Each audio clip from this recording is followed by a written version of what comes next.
మరి ఇది పద్ధతి అంటే మరి ఈ పద్ధతి జరిగిందా? ఇప్పుడు ఇలాంటి పద్ధతి కనిపిస్తుందా? ఆర్డినెన్స్ చేద్దామంటారు. ఆర్డినెన్స్ అంటే ఆర్డినెన్స్ అనేది కేవలం కొన్ని నెలల పాటు సెషన్ టు సెషన్ మధ్యలో ఇంటర్వ్యూ పీరియడ్ లో ఏదైనా చట్టం చేస్తే దాన్ని ఆర్డినెన్స్ ఉంటుంది. ఎందుకంట చట్టానికి ఇప్పుడు అంత పవర్ఫుల్ కాదు కదా. ఆర్డినెన్స్ అనేది ఒక తాత్కాలిక వెసులుబాటు. మీకు అసెంబ్లీ ఉండే లాస్ట్ డే పెట్టుకొని లాస్ట్ డేలో మీరు ఈ యొక్క లఘు చర్చకు ఇంత పెద్ద అంశాన్ని పెట్టడంలో ఎక్కడో ఏదో చిత్తశుద్ధి లోపించినట్ట ఈరోజు ప్రజలందరూ అనుకుంటా ఉన్నటువంటి మరి విషయం ఎక్కడో స్పష్టత కనపడని విషయం. మరి ఏ రకంగా న్యాయం జరుగుతుంది దళితులకు అనే విషయాన్ని కూడా ఒకసారి దీని మీద ఈ రాష్ట్ర ప్రజలందరూ కూడా దీర్ఘంగా చర్చిస్తా ఉన్నటువంటి విషయాన్ని కూడా నేను మనం చేస్తా ఉన్నాను.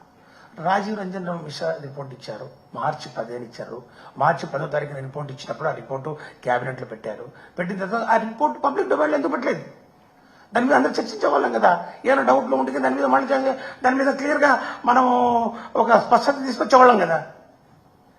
మరి ఆయన నిన్న ముఖ్యమంత్రి గారు అసెంబ్లీలో మరి చంద్రబాబు నాయుడు గారు కొన్ని విషయాలు చెప్పారు. ఆ విషయాలేంటో మరి ఎవరికి అర్థం కాలేదు. ఆయన మాట్లాడినటువంటి రోస్టర్ విధానం, చంద్రబాబు నాయుడు గారు చేసినటువంటి ప్రకటనలు ఇంకా ఫర్దర్ కాంప్లికేషన్స్, ఫర్దర్ కన్ఫ్యూజన్ కు తెరలేపాయి.